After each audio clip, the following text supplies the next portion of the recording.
আচ্ছা, next question number 13। আমরা part 2 তে চলে এসেছি। আমরা পার্ট 2 মডেল 3 থেকে পার্ট 2 কোশ্চেন নাম্বার 30 দেখে নেব, 13 দেখে নেব। এখানে বলা হচ্ছে কোন ইলেকট্রন বিন্যাসটি সর্বাধিক ইলেকট্রন গ্রহণ এনথালপি প্রদর্শন করবে। তো এখানে আমরা যদি ইলেকট্রন বিন্যাসগুলো খুব ভালো করে দেখি, দেখবো এটা হাফ ফিল্ড কন্ডিশনে আছে, এটা হাফ ফিল্ড আছে, এটা অলরেডি ফুল ফিল্ড, আর এটা হচ্ছে দেখো এমন একটি কন্ডিশন যেখানে বাইরে থেকে যদি একটা ইলেকট্রনস অ্যাড হয় তাহলে এটা হয়ে যাবে 3p6। কিন্তু এটা যেহেতু স্টেবল কন্ডিশনে আছে তাহলে কি হবে, এ ইলেকট্রন অ্যাড করতে চাইবে না। নরমালি এস ব্লক এলিমেন্ট কি করে না, এই কারণে যেহেতু ফুল ফিল্ড এ কি করে ইলেকট্রন অ্যাড করতে চায় না। অর্থাৎ এর আমরা জানি ইলেকট্রন এর প্রতি যে আসক্তি সেটা খুবই কম। নর্মালি আমরা জানি যে পর্যায় সারণীতে যত বাম দিক থেকে আমরা ডান দিকে যাব তত আসক্তি বাড়ে, আর একইভাবে উপর থেকে নিচের দিকে আসক্তি কমে। তাহলে সেদিক থেকে লক্ষ্য করলে আমরা যদি বলি যে দেখো 2s2p3, এটা অবভিয়াসলি এটা আমার পি ব্লক এলিমেন্ট, এটা আমার পি ব্লক এলিমেন্ট, তাহলে এর ইলেকট্রন আসক্তি অর্থাৎ ইলেকট্রন গ্রহণ এনথালপি নরমালি বেশি হবে। এখন যেহেতু এটা অলরেডি হাফ ফিল্ড আছে তাই বাইরে থেকে একটা ইলেকট্রন অ্যাড করে এর সুস্থিত ইলেকট্রন বিন্যাসে নষ্ট করতে চাইবে না, সেই জন্য এর ইলেকট্রন গ্রহণ এনথালপিটা কম হবে। তাহলে অবভিয়াসলি আনসারটা কি হবে, সবচেয়ে বেশি ইলেকট্রন গ্রহণ এনথালপি প্রদর্শন করবে এই ইলেকট্রন বিন্যাস যার 3s2 3p5। অবভিয়াসলি এটা আমরা জানি ক্লোরিন, ক্লোরিন 70, ক্লোরিন অ্যাটম এর ইলেকট্রন আসক্তি নরমালি বেশি হয়, এবং লজিকটা হচ্ছে এইটা। নেক্সট প্রবলেমে আমরা চলে যাব। আচ্ছা, এখন যদি আমরা কোশ্চেন নাম্বার 14টা একটু দেখে নিই, নিচের কোনটিতে ONO বন্ধন কোণ সর্বাধিক হবে? অপশনস প্রথম NO3, NO2 minus, NO2 NO2 plus. প্রত্যেকটা আমাদের স্ট্রাকচার একটু দেখে নেব। প্রথমে NO3 মাইনাস, NO3 মাইনাস এটা আমরা যদি লুইস ডট স্ট্রাকচার করি সেখান থেকে আমরা এটা পেয়ে যাচ্ছি। আর তোমরা যদি একটুখানি এই সূত্রটা ইউজ করো, H সমান half V plus X minus C plus A, তাহলে এখানে তোমরা নাম্বার অফ হাইব্রিড অরবিটাল এটা তোমরা মানে ক্লিয়ারলি ক্যালকুলেট করতে পারবে। এখানে V অবভিয়াসলি 5, নাইট্রোজেনের ভ্যালেন্স ইলেকট্রন 5, আর এখানে এক্স এর মান কিন্তু 0, কারণ একযোগী বা মোনোভ্যালেন্ট অ্যাটম নেই, এখানে 0। তাহলে 5 মাইনাস সি প্লাস 1, মানে এটা একটা অ্যানায়ন, এখানে প্লাস 1, তাহলে 5 আর 1 6, তাহলে এটা রেজাল্ট আসছে কত, হাফ ইনটু 5 প্লাস 1 ইকুয়ালস 3। তো অবভিয়াসলি এটা sp2 অরবিট স্ট্রাকচার। একইভাবে এর ক্ষেত্রেও দেখো H সমান আমরা যদি স্ট্রাকচারে ফেলি, এটা NO2 মাইনাস, এখানে একইভাবে হাফ বক্সার রুলস ফেললে আমার আসছে H সমান 3 আসছে, তাহলে এটাও আমার sp2 সংক্রায়ন। কিন্তু এর ক্ষেত্রে দেখো H সমান কি আসছে না হাফ, ভ্যালেন্স ইলেকট্রন আমার অবভিয়াসলি 4, ভ্যালেন্স ইলেকট্রন হচ্ছে আমার 5, সরি মানে ভ্যালেন্স ইলেকট্রন আমার কত 5, তো এখানে আমি 5 বসাবো।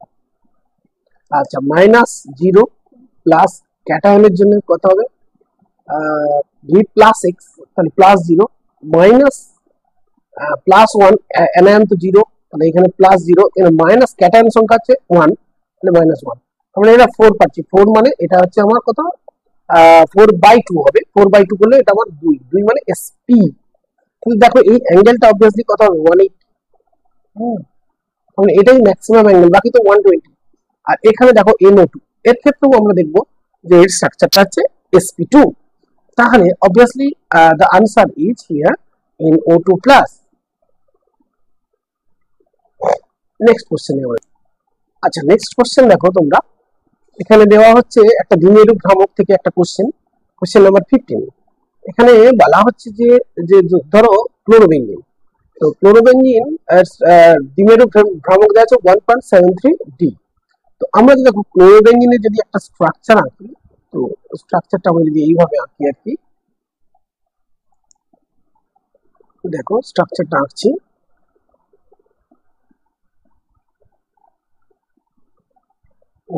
স্ট্রাকচারটা একদম বাজে, ভালো তাহলে দেখো এখানে ক্লোরোবেনজিনের অ্যাকচুয়ালি যেহেতু সিএল এর ইলেকট্রোনেগেটিভিটি অনেকটা বেশি, সেই জন্য অ্যাকচুয়ালি এই বন্ড মোমেন্টের দিকটা এই দিকটা হবে। তাহলে এই জন্য এই ভ্যালুটা দেওয়া আছে 1.73 ডি, অ্যাকচুয়ালি ডিরেকশনটা এদিকে। যাই হোক, এবার এবার যে অপশনটা দেওয়া হচ্ছে দেখো এখানে, এইখানে আমরা দেখছি যে কতগুলি ক্লোরিন বিভিন্ন অবস্থানে রয়েছে। তো দেখো এখানে এইটা, এইটার সাথে অ্যাঙ্গেলটা আমরা যদি বলি, এইটার অ্যাঙ্গেলটা 20, অর্থাৎ এই যে অ্যাঙ্গেল, এই যে ডিরেকশনটা তার সাথে এই যে ডিরেকশন, এই মাঝখানে মধ্যবর্তী অ্যাঙ্গেলটা কত 120। একইভাবে এইটার সাথে এইটা 120। তো এইরকম 180 অ্যাঙ্গেলে তিনটে থাকে, তিনটে বন্ড থাকে। তাহলে এর জন্য বন্ড মোমেন্ট, এর জন্য বন্ড মোমেন্ট অবভিয়াসলি এদিকে হবে, আর এইটার জন্য এটার আমরা ম্যাথমেটিক্যালি দেখাতে পারি যে রেজাল্টে নিউ হবে। ঠিক আছে, এখন যদি তার মানে এই তিনটের জন্য টোটাল বন্ড মোমেন্ট 0। এখন এবার এই তিনটাকে আমরা যদি সাময়িকভাবে আমাদের চিন্তা ভাবনা থেকে বাদ দিই, তাহলে রইল কি স্যার?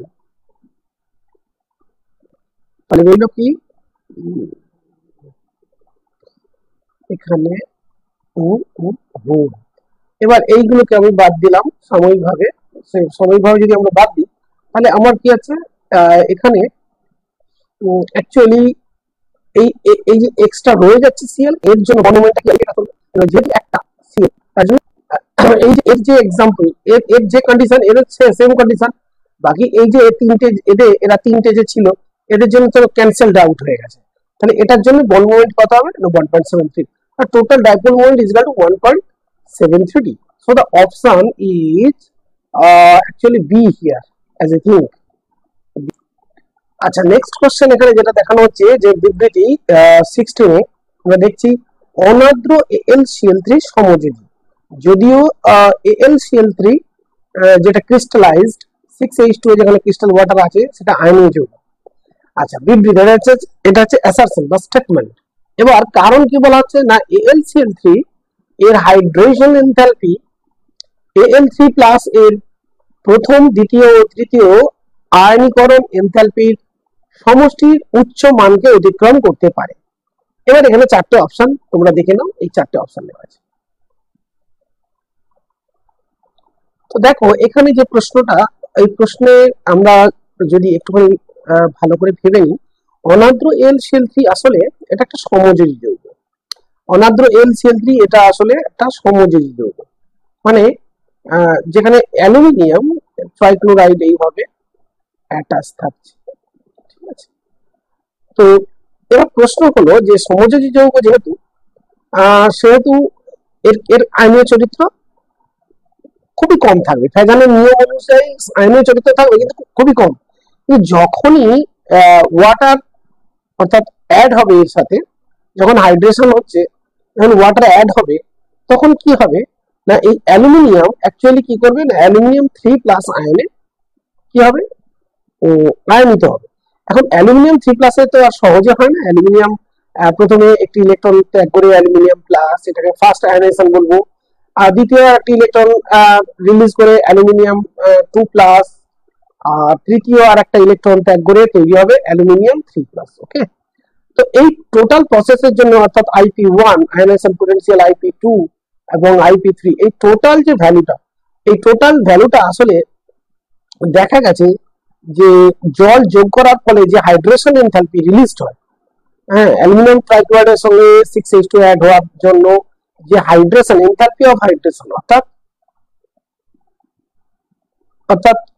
এই হাইড্রেশনের যে শক্তি, অর্থাৎ জল যোগ করার জন্য যে দ্রবীভবন শক্তি তৈরি হয়, সেই দ্রবণ শক্তিটা আসলে এদের এই তিনটে যোগফল IP1, IP2, IP3 এদের থেকে অবভিয়াসলি বেশি হয় হাইড্রেশন এনথালপি। হাইড্রেশন এনথালপি আমরা যদি বলি ডেল্টা এইচ হাইড্রেশন, সেটা গ্রেটার দেন এদের। এর ফলে কি হয়, এটা খুব ইজিলি ফিজিবল হয় এবং অ্যালুমিনিয়াম 3+ সহজেই একটা ক্রিস্টাল তৈরি করতে পারে, যেখানে অ্যালুমিনিয়াম আসলে 3+ কন্ডিশনে থাকে, অর্থাৎ আয়নীয় যৌগ হিসেবে থাকে। তাহলে কি দাঁড়ালো না, অ্যালুমিনিয়াম ক্লোরাইড যদিও সমযোজী, কিন্তু অ্যালুমিনিয়াম হেক্সা হাইড্রেট আর সেটা হচ্ছে আসলে একটি আয়নীয় যৌগ, যেখানে অ্যালুমিনিয়াম 3+ আয়ন রূপে থাকে। এবং অবভিয়াসলি দেখা যাচ্ছে যে এর প্রথম, দ্বিতীয় এবং তৃতীয় আয়নাইজেশন যে এনথালপি, তার থেকে হাইড্রেশন এনথালপি বেশি হওয়ার জন্যই আসলে এটি সহজে উৎপন্ন করতে পারে আর কি এরকম ক্রিস্টাল হাইড্রেট। তাহলে আমার মনে হচ্ছে যে এখানে দুটো অপশন, অর্থাৎ এই যে অপশন এ আর অ্যাসারশন আর আর রিজন, এই দুটোই ঠিক এবং আর হলো এ এর সঠিক ব্যাখ্যা, এটা আমার মনে হচ্ছে। আচ্ছা, নেক্সট কোশ্চেন আমরা দেখবো CO2 অণুর জ্যামিতিক গঠন নিচের কোনটির সঙ্গে সদৃশ। তো প্রথমে আগে আমাদের একটু দেখে নিতে হবে যে আসলে CO2 অণুর গঠনটা কি রকম। দেখো CO2 সি অ্যাকচুয়ালি CO2 তে আমরা জানি যদি হাফ বক্সার রুল অর্থাৎ H সমান half V plus X minus C plus A use করি, তাহলে আমরা কি পাবো না, সি এর ক্ষেত্রে ভ্যালেন্স ইলেকট্রন আমরা জানি অ্যাকচুয়ালি কি, সি এর ক্ষেত্রে 2s2 আর 2p2, তাহলে obviously V is equal to 4 আর x এর মান তো 0 হচ্ছে, বাকি তো 0, সবই 0, তাহলে অ্যাকচুয়ালি এটার মান হচ্ছে কি 2, হাফ ইনটু 4 ইকুয়াল টু 2, তাহলে sp। তাহলে সংকর স্ট্রাকচারটা কি হবে, কোন অ্যাঙ্গেলটা কত হবে না 180। তো এটা আমাকে দেখাতে হবে যে sp সংকরায়ন কার, সেটা বিষয়।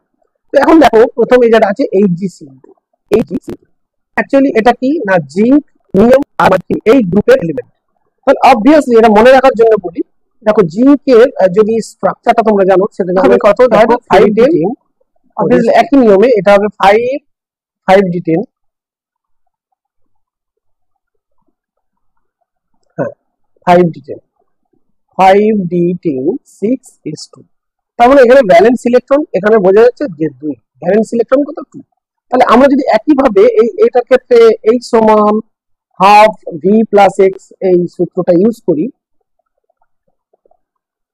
তাহলে দেখো এখানে রেজাল্টটা কি আসছে, হাফ V এর মান হচ্ছে আমার এখানে 2, ভ্যালেন্স ইলেকট্রন 2, আর X এর মান যেহেতু Cl2 ক্লোরিন হচ্ছে মোনোভ্যালেন্ট, সেই জন্য ওর মান হচ্ছে 2, বাকি তো 0 সবই, তার মানে এটাও হচ্ছে আমার 2, তার মানে এটাও এটা স্ট্রাকচারটা CO2 এর সঙ্গে সদৃশ্য। তবু আমরা বাকিগুলো দেখে নেব যে বাকিগুলো আসলে ওর সঙ্গে সদৃশ্য হয় কিনা, ঠিক আছে। নেক্সট দেখো, নেক্সট হচ্ছে আমার NO2। NO2 এর ক্ষেত্রে দেখে নিই, দেখো NO2 এর ক্ষেত্রে আমরা জানি valence electron is equal to 5, আর তাহলে H সমান কি হচ্ছে না half V is equal to 5 আর মাইনাস C প্লাস A, এগুলো সবই তো 0 হচ্ছে, এটা কিন্তু 2.5, আসলে এই 2.5 হওয়ার জন্য H তো কখনোই 2.5 হয় না, এই জন্য এটা এই রুলস দিয়ে আমরা এক্সপ্লেন করতে পারবো না। তো এর জন্য আমরা লিমিটস ডট সিম্পলি আনবো NO2 স্ট্রাকচারটা আনলাম, দুটো চারটে, অবভিয়াসলি এই হচ্ছে NO2 স্ট্রাকচার, NO2 স্ট্রাকচার। তো এখানে দেখা গেছে যে এই স্ট্রাকচার, অর্থাৎ আমরা যদি বেসপার থিওরি দিয়ে ইউজ করি তাহলে সেখান থেকে বলতে পারি যে সিম্পলি স্ট্রাকচারটা হচ্ছে কি না ট্রাইগোনাল প্ল্যানার, এবং এই অ্যাঙ্গেলটা প্রায় 120 এর মতো কাজ করে, 120। তার মানে এটা অবশ্যই আমার CO2 এর সঙ্গে সদৃশপূর্ণ নয়। এবার চলে আসি SnCl4।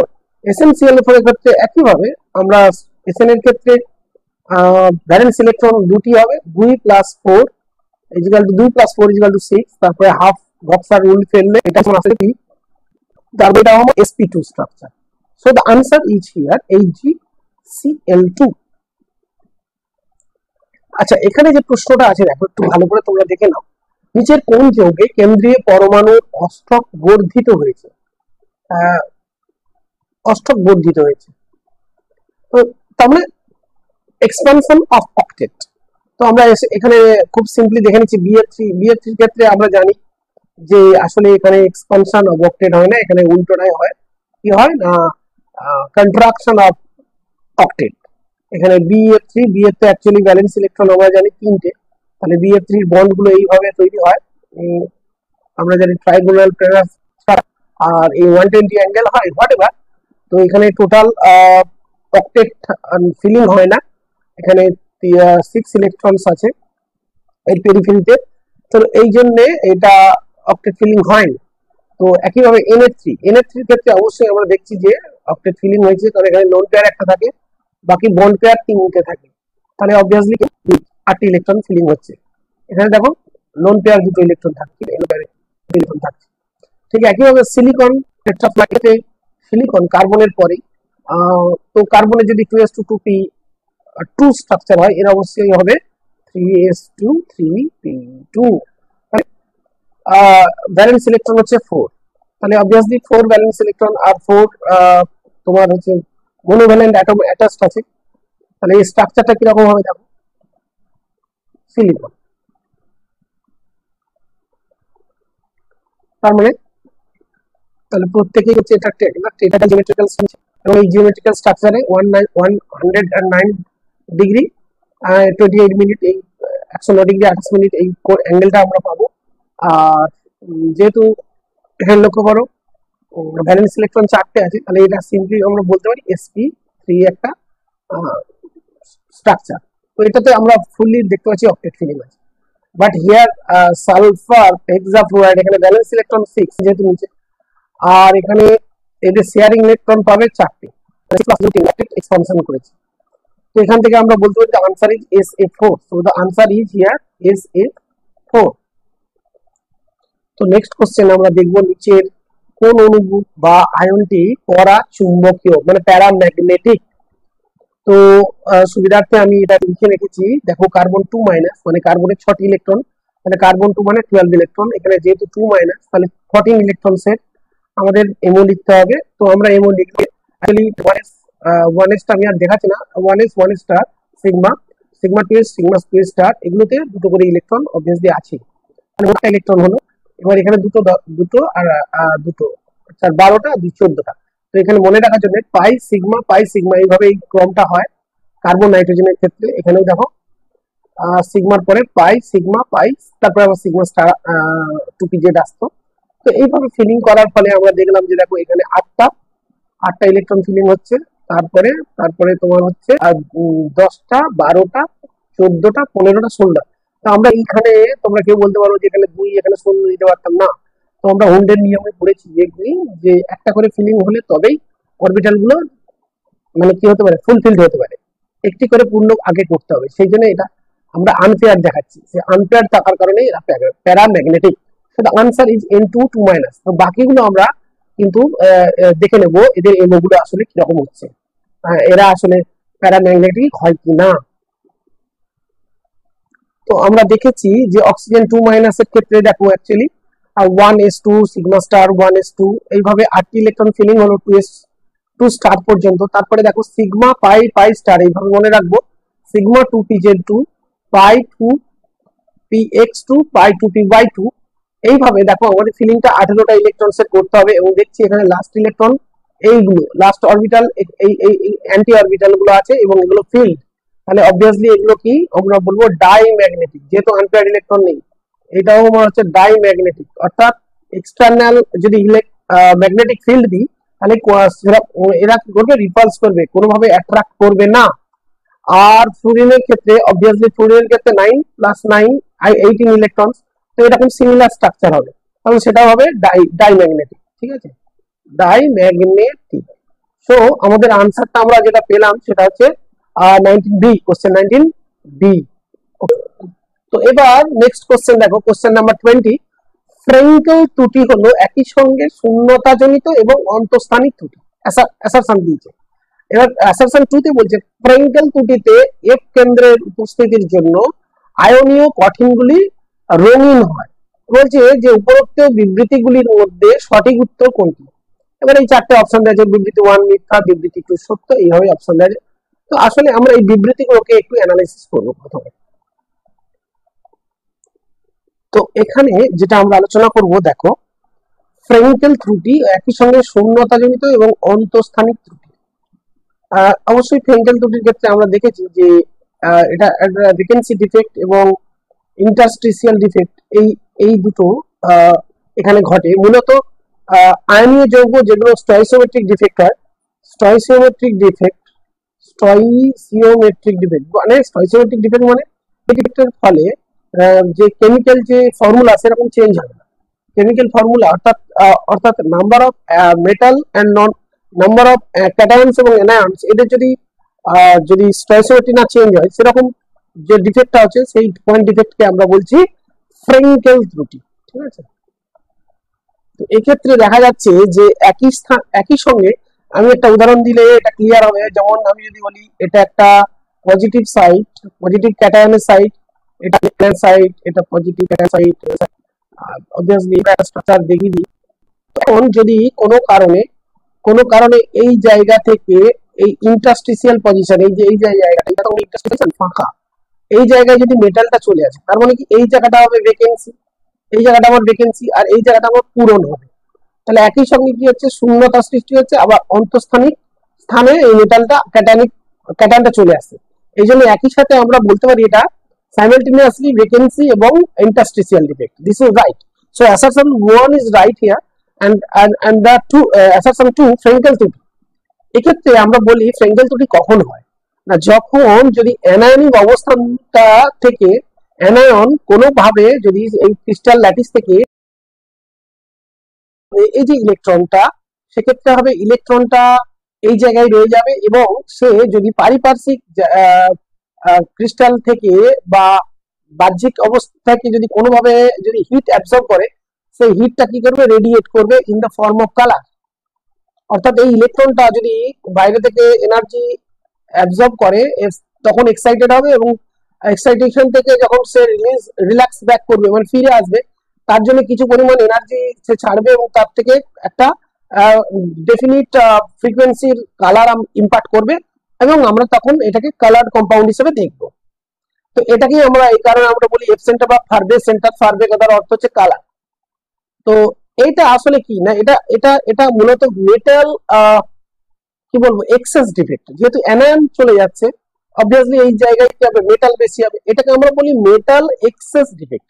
তো এটা ফ্রেঙ্কেল ত্রুটি না, কাজে assertion 2 is wrong, but assertion 1 is এটা আসলে যে সিসিপি স্ট্রাকচার হচ্ছে, সেই সিসিপি স্ট্রাকচারে মূলত আমরা আগে দেখে নেব যে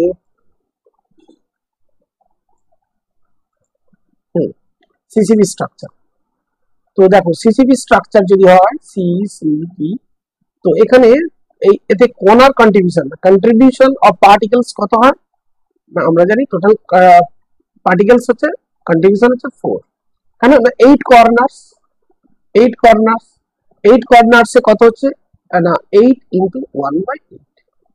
তাহলে দেখো কন্ট্রিবিউশন যদি পার্টিকেল কন্ট্রিবিউশন 4 হয়, তাহলে টেট্রাহেড্রাল ভ্যাকেন্সি কত না 4 ইন্টু 2 ইকুয়ালস 8 আছে। আর অক্টাহেড্রাল ভ্যাকেন্সি সাইট হচ্ছে তোমার 4, এটা হচ্ছে আমার অক্টাহেড্রাল, আর এটা হচ্ছে আমার টেট্রাহেড্রাল ভ্যাকেন্সি সাইট। আর 8 কর্নার্স এর শেয়ার 1/8 করে, তাহলে এর টোটাল শেয়ার হচ্ছে 1। আর দেখো আমরা জানি সিসিপি ক্লোজ ফ্যাক্টর কি হয়, প্রত্যেকটা ফেসের মাঝখানে একটা করে পার্টিকেলস থাকে, তার কন্ট্রিবিউশন হচ্ছে হাফ।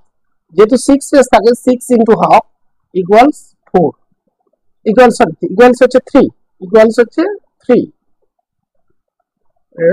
তো অবভিয়াসলি এখানে 3 আর 1 যোগ করলে কত পাবো না 4। 3 আর এই যে 3 আর 1 যোগ করলে এটা আমরা পাবো 4, তাহলে টোটাল 4 কন্ট্রিবিউশন।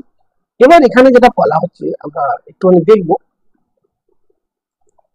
বলা হচ্ছে যে দেখো অষ্টতলকীয় ফাঁকা স্থানগুলি একযোজি ধাতু বি দ্বারা ভর্তি হবে। তাহলে বি এর কন্ট্রিবিউশন কত, অষ্টতলকীয় ফাঁকে কে আছে, 4টে তো ফাঁকা, অষ্টতলকীয় ফাঁক হচ্ছে 4, তাহলে বি এর কন্ট্রিবিউশন অষ্টতলকীয় ফাঁক সেগুলো হচ্ছে 4, বি এর কন্ট্রিবিউশন 4। এবার হচ্ছে এ এর কন্ট্রিবিউশন, এ কোথায় আছে না স্যার, এ আছে ফাঁকা স্থানগুলির 1/4 দ্বিযোজী ধাতু এ। তাহলে এ হচ্ছে দ্বিযোজী ধাতু, তাহলে এ 8টি জায়গাতে আছে, তার আবার 1/4 জায়গা, 1/4 জায়গা, তাহলে 8 এর 1/4 মানে দুটো জায়গায় শেয়ার করছে এ 2। আর অক্সিজেনের শেয়ার অ্যাকচুয়ালি কত, অক্সিজেনের শেয়ার হচ্ছে 1, কেন 8টা কর্নারে এর টোটাল শেয়ার 1। তাহলে কি দেওয়ালো না A2 B4O, তাহলে যে মানে সংকেত আছে সেটা কি হচ্ছে A2 B4O, A2 B4O। তো এখানে দেখো একটুখানি কারেকশন করার আছে, এই যে এটা 1, এটা আসলে 1 হবে না, এটা হবে কি না, এটা হবে 4। কারণ দেখো আমরা জানি যে আহ, যে অক্সাইড গুলি অ্যাকচুয়ালি কি করেছে না, এই ঘনকার সন্নিবেশটা তৈরি করেছে। এই ঘনকাকার সন্নিবেশ যদি তৈরি করে তাহলে তার কন্ট্রিবিউশন কত, 4। তাহলে অ্যাকচুয়ালি সংকেতটা কি দাঁড়াচ্ছে, A2B4O4। একটু সিম্পলিফাই করে দাঁড়াচ্ছে A B2। এবার আমরা অপশনে যদি দেখে নিই A B2O2 আমার কি আছে কিনা, দেখে নাও A B2O2, yes, D. So the right option here is A B2O2, এটা আছে রাইট অপশন। দেখো এখানে কোশ্চেনটা আছে 25°C উষ্ণতায় একটি আবদ্ধ পাত্রে, সেখানে বলা হচ্ছে মিথেন, আবদ্ধ পাত্রে মিথেন রাখা হয়েছে। এবার সেই মিথেনের সঙ্গে হাইড্রোজেনটা সমভরে, পয়েন্টটা আমরা নোট করব, সমভর মিন্স মানে আমি যদি এখানে হাইড্রোজেন যদি মিথেন যদি 16 গ্রাম নিই ফর এক্সাম্পল, তাহলে হাইড্রোজেনকে আমাকে 16 গ্রাম নিতে হবে। এরকম পাত্রে বলছে মোট হাইড্রোজেন দ্বারা প্রযুক্ত হয়। তো এই টাইপের অঙ্ক করতে আমি ধরে নিচ্ছি 16 gram of methane equal to 1 mole, 16 gram of hydrogen এটা আমি ধরে নিচ্ছি 8 মোল, কারণ আমরা তো জানি যে হাইড্রোজেনের 2 গ্রাম মানে 1 মোল, মানে টোটাল এটা যোগ করলে 9 মোল। এবার আমরা ফ্র্যাকশন অফ দ্য কম্পোনেন্ট এটা যেগুলি total mole of the H2 বের করতে গেলে কি করতে হবে, H2 বের করতে গেলে আর কিছু নেই, জাস্ট সিম্পল কি করতে হবে, NH2 কে দিয়ে আমাকে ভাগ করতে হবে টোটাল দিয়ে। এই জন্য আমি কি করেছি, এর পরিমাণটা আমার মোট হাইড্রোজেনের মোল সংখ্যা 8 আর আছে টোটাল মোল 9। তো এবার আমরা ডাল্টনের আংশিক চাপ সূত্র লিখবো, PH = XH2 * টোটাল প্রেসার। তাহলে XH2 ভ্যালু এখানে অবভিয়াসলি কত হবে না, 8/9। So obviously the answer is here 8/9। তো এখানে আমরা যেটা দেখবো সেটা দেখো 1 মোল গ্যাসের জন্য পিভি বনাম পি লেখচিত্র। সেই লেখচিত্রে পরিষ্কার দেখা যাচ্ছে, দেখো এ একটা গ্যাস, যে এবি যে লেখচিত্র দেখানো হচ্ছে যে এ একটা পয়েন্ট, তো এই এ পয়েন্টটা আমরা দেখতে পাচ্ছি খুব কম চাপে দেখানো হচ্ছে, এবং সেটা দেখা যাচ্ছে যে এই যে আইডিয়াল গ্যাস ইকুয়েশন পিভি সমান আরটি যে লেখো সেই লেখের ঠিক নিচে, তার মানে এটাকে অ্যাকচুয়ালি এই গ্যাসটাকে আমরা রিয়েল গ্যাস বলবো, এই নেচারটা দেখে বুঝতে পারছি। তো রিয়েল গ্যাস ইকুয়েশন যেটা আমরা অলরেডি পড়ে ফেলেছি যে van der Waal gas equation, real gas equation, সেই যে ভ্যান ডার ওয়াল গ্যাস ইকুয়েশনটা আমরা যদি এখানে লিখে ফেলি তাহলে কি হবে, ইকুয়েশনটা হবে P প্লাস A/v² ইনটু কি হবে না B - B R। এখন 1 মোল গ্যাসের জন্য এই সমীকরণটা। এখন দেখো যেহেতু এ খুব কম চাপের ক্ষেত্রে বলা হচ্ছে, এর দেখো এই ভ্যালু, এর পয়েন্টটা দেখো, যেটা এটাকে যদি আমি অ্যাক্সিসের উপর ফেলি তাহলে দেখবে খুব কম চাপের দিকে, এই দিকটা হলে বেশি চাপ, এই দিকটা হলে কম চাপ। তাহলে খুব কম চাপ হলে কি হবে, গ্যাসের আয়তন অনেকটা বেশি হয়। তাহলে সেক্ষেত্রে V - V কি হবে, অ্যাপ্রক্সিমেটলি আমরা কি ধরতে পারবো, অ্যাপ্রক্সিমেটলি V ধরতে পারবো, কারণ আয়তন সংশোধন যে টার্ম সেটা নগণ্য হবে খুব কম চাপে। খুব কম চাপে আয়তনটা খুব বেশি হবে, সেই হিসেবে বিটা খুবই নগণ্য হবে।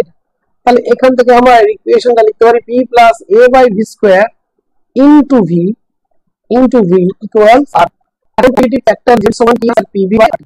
আমরা যদি এটাকে জাস্ট RT দিয়ে ভাগ করি তাহলে কি হবে, গুণ করা হবে PV দিয়ে, তাহলে PV বাই RT প্লাস এটা গুণ করলে হচ্ছে A/v, V কেটে গেল, A বাই এটা কি হবে RT, A plus V square, sorry এখানে ভি স্কয়ার ছিল, তাহলে একটা ভি নিচে রয়ে যাবে আর আরটি নিচে আসছে, সমান আরটি দিয়ে ভাগ করলে 1।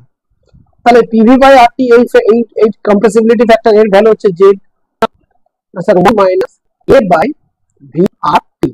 তো অবভিয়াসলি খুব কম চাপে আমরা দেখলাম যে জেড এর ভ্যালুটা কম্প্রেসিবিলিটি ফ্যাক্টর কি হচ্ছে 1 মাইনাস এ বাই ভি। এখন এই কম্প্রেসিবিলিটি ফ্যাক্টরের লাইনটা হচ্ছে এটা, আর নিচে দেখো এটা সাপোর্ট করলো, হ্যাঁ একের থেকে কম হচ্ছে মানে নিচের দিকে। তো অবভিয়াসলি এখান থেকে আমরা এই আনসারটা এইভাবে লিখবো, দেখো এখানে অপশন যেগুলো আছে বি এর অপশনটা সঙ্গে ট্যালি করছে, তাহলে 1 minus a by R E V. Okay, so this is the answer. আচ্ছা নেক্সট কোশ্চেন দেখো, জলীয় দ্রবণে নিচের কোনটির আয়নীয় সচলতা সর্বোচ্চ, জলীয় দ্রবণে। তো এখন দেখো একটা এইখানে যে ক্যাটায়ন গুলো উল্লেখ করা হচ্ছে সেটা হচ্ছে লিথিয়াম, তারপরে আছে লিথিয়াম প্লাস, এটা হলো আবার সোডিয়াম প্লাস। সবচেয়ে বড় চার্জ দেখো সেম, তো চার্জ ডেন্সিটি মানে চার্জ ম্যাক্সিমাম ফর লিথিয়াম। এবার একটা লিথিয়াম প্লাসের চার্জ ডেন্সিটি যেহেতু ভলিউমটা কম, এখন ওয়াটার মলিকুলস যখন এদের ঘিরে ধরে তখন যত চার্জ ডেন্সিটি বেশি হয় তখন এদের মধ্যে কি হয় না, এই পোলার মলিকুলস, এত ওয়াটার মলিকুলস, এরা যখন সারাউন্ডেড বাই মলিকুলস হয় একে ঘিরে ফেলে, তাহলে কি হয় না এখানে, তো তাহলে কি হবে এইভাবে ঘিরে ফেললে চার্জ ডেন্সিটি যার বেশি তার কি হবে, এই পোলার মলিকুলস গুলোর সাথে ইন্টারঅ্যাকশনটাও সবচেয়ে বেশি হবে, অর্থাৎ সে তত বেশি তার যে মুভমেন্টটা, তার আয়নিক মোবিলিটিটা হিন্ডার হবে, বাধাপ্রাপ্ত হবে। তার ফলে কি হবে, সে তার তার যে সচলতাটা হারাবে। তাহলে এক্ষেত্রে আমরা রুবিডিয়াম প্লাস এর চার্জ ডেন্সিটি দেখছি সবচেয়ে কম হবে, তাহলে অবভিয়াসলি এর মুভমেন্টটাও সবচেয়ে বেশি হবে। So answer 24 D, answer 24 D. তার মানে এটা মনে রাখবো যে একই যদি চার্জ হয় তাহলে যার আকার বড় তার মোবিলিটিও বেশি হবে। তাহলে আমরা যদি মোবিলিটির রেশিও করি তাহলে লিথিয়ামের থেকে সোডিয়াম প্লাস, সোডিয়ামের থেকে পটাশিয়াম প্লাস এবং পটাশিয়ামের থেকে রুবিডিয়াম প্লাস এর আয়নিক মোবিলিটি হাইয়েস্ট হবে। ওকে, সো দ্য নেক্সট কোশ্চেন হচ্ছে ক্ষার ধাতুর সুপার অক্সাইড গুলির তাপীয় স্থায়িত্বের কোন ক্রমটি সঠিক। এখন সুপার অক্সাইড গুলির যে থার্মাল স্টেবিলিটি, সেই থার্মাল স্টেবিলিটিতে আমরা বলতে পারি যে order of thermal stability of super oxide এটা কি না, ডিপেন্ড করে actually size, increases as the size, যত সাইজ বড় হবে তার স্টেবিলিটি বেশি হয়। কারণ আর তার সাথে আরেকটা ফ্যাক্টর বলছি electro positivity of the metal. তো দেখো এখানে আমরা যদি এটাকে ডিসকাস করি ভালো করে, দেখো যে দেখো পটাশিয়াম, তার নিচে রুবিডিয়াম, তার নিচে হচ্ছে সিজিয়াম অক্সাইড, অর্থাৎ একটা গ্রুপ ওয়াইজ যদি যায় তাহলে গ্রুপ ওয়াইজ প্রথমে কি হবে না পটাশিয়াম, তারপরে কি হবে না রুবিডিয়াম, তারপরে সিজিয়াম। এটা দেখো সাইজ তো এদিক থেকে এদিকে বাড়ছে এক নম্বর, আর দু নম্বর ইলেকট্রো পজিটিভিটি, এর থেকে ইলেকট্রো পজিটিভ এটা অনেক বেশি। তো ইলেকট্রো পজিটিভিটি যদি বেশি হয় তাহলে মেটালিক ক্যারেক্টারটা বেশি হচ্ছে, তাহলে অক্সাইড ও টু মাইনাস এর এই যে সুপার অক্সাইড এর প্রতি যে অ্যাট্রাকশনটা অনেক বেশি হবে। তাহলে অ্যাট্রাকশন বেশি হবে হলে এই বন্ডটা অনেক বেশি স্ট্রঙ্গার হবে। তাহলে obviously super oxide caesium super oxide এটা অনেক বেশি stable compared to RbO2 and compared to KO2. So the answer C is right here. Next question হচ্ছে কোনটি হাইড্রোজেন পারঅক্সাইডের বিয়োজনকে মন্দীভূত করে। তো আমরা জানি ফসফরিক অ্যাসিড করে, ফসফরিক অ্যাসিড বা তুমি বলতে পারো ইউরিয়া, হ্যাঁ এই সমস্ত যৌগগুলো সাধারণত মন্দীভূত করে। আবার কিছু যৌগ আছে যেমন ম্যাঙ্গানিজ ডাইঅক্সাইড বা আয়রন গুঁড়ো, এরা হচ্ছে ত্বরান্বিত করে। তো normally glycerine, urea, phosphoric acid প্রভৃতি এরা আসলে জটিল যৌগ গঠনের মাধ্যমে H2O2 বিয়োজনটাকে মন্দীভূত করে।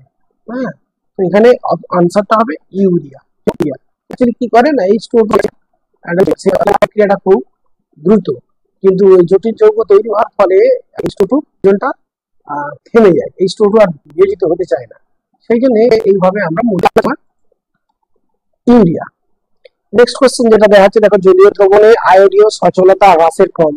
একই কোশ্চেন, এর আগে আমরা কোশ্চেনে এই কোশ্চেনটা পেয়েছি, তো আনসারটা একই হবে।